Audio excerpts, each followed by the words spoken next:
Bom dia, bem-vindo a mais um programa de Esperança e Vida. Nós queremos trazer uma mensagem ao seu coração e a mensagem que eu gostaria de deixar está lá no livro de Lucas. Nós vamos ler o capítulo 22, apenas 3 versículos. A palavra do Senhor diz o seguinte: os que detinham Jesus zombavam dele, davam-lhe pancadas e, vedando-lhe os olhos, diziam: profetiza-nos quem é que te bateu, e muitas outras coisas diziam contra ele, blasfemando.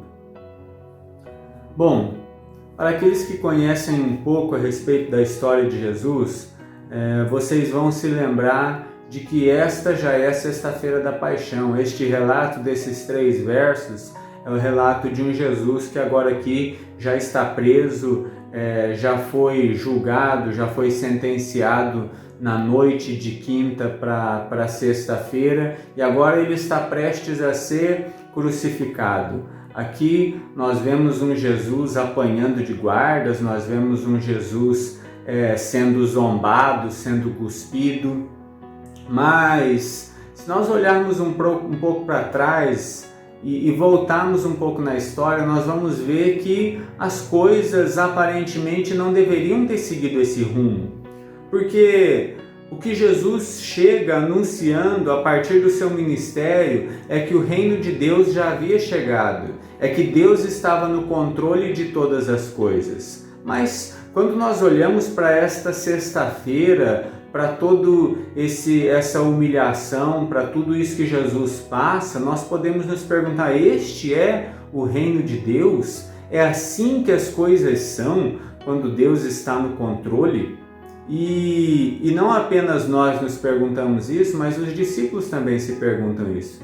É interessante que Jesus, ele começa o seu ministério e ele escolhe alguns seguidores, ele começa a ganhar popularidade, ele começa a anunciar sempre de que o reino de Deus já tinha chegado e que Deus estava no controle de todas as coisas. Então ele começa a ganhar uma fama de rei, de alguém que poderia realmente ser este enviado por Deus para libertar o seu povo. Mas as coisas parecem sair absolutamente do controle de Deus e deste homem chamado Jesus à medida em que ele entra em Jerusalém naqueles 3 últimos dias. Porque naqueles 3 últimos dias, naquela última semana de Jerusalém, as coisas parecem que desandam completamente, né? Jesus é preso, os seus discípulos fogem, Jesus é açoitado, Jesus é condenado injustamente e, por fim, Jesus é então crucificado. Então, será que é assim que as coisas são quando Deus está no controle? E talvez da mesma maneira nós possamos olhar para as nossas vidas, para aquilo que eu e você estamos passando e nos perguntar e nos fazer a mesma pergunta: é assim que as coisas são quando Deus está no controle?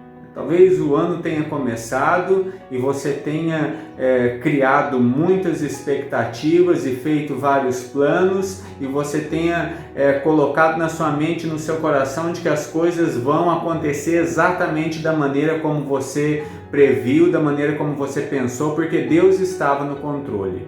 E agora nós vemos que as coisas não aconteceram desta maneira, né? Mas será que Deus fugiu do controle? Muitas vezes, nestas horas, nós precisamos então nos lembrar de que este não é o final da história. A cruz não é o final da história. No 3º dia, Jesus ressuscita dos mortos. Jesus se levanta e ele vai dizer: olha, agora todo o poder me foi dado nos céus e na terra. E Jesus então mostra que ele tem o controle sobre tudo e sobre todos.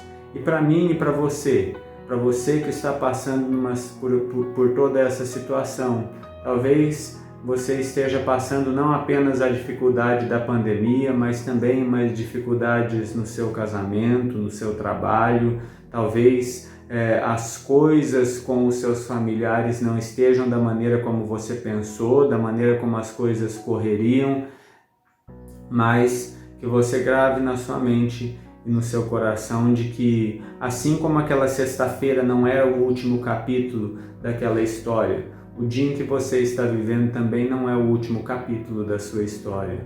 Ainda existe um último capítulo a ser escrito. E neste último capítulo a ser escrito, Deus vai mostrar a todos que Ele está no controle.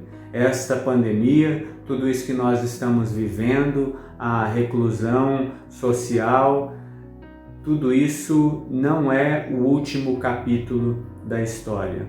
Mas o Senhor Deus, Ele virá mais uma vez e Ele mostrará que Ele está no controle de tudo e todos. Mas enquanto nós esperamos a sua vinda, que você guarde a sua mente e o seu coração de toda ansiedade e descanse neste Deus, confiando acima das circunstâncias, acima de todas as coisas que você tem passado, que Deus está no controle. Um grande abraço para você e Deus abençoe o seu dia.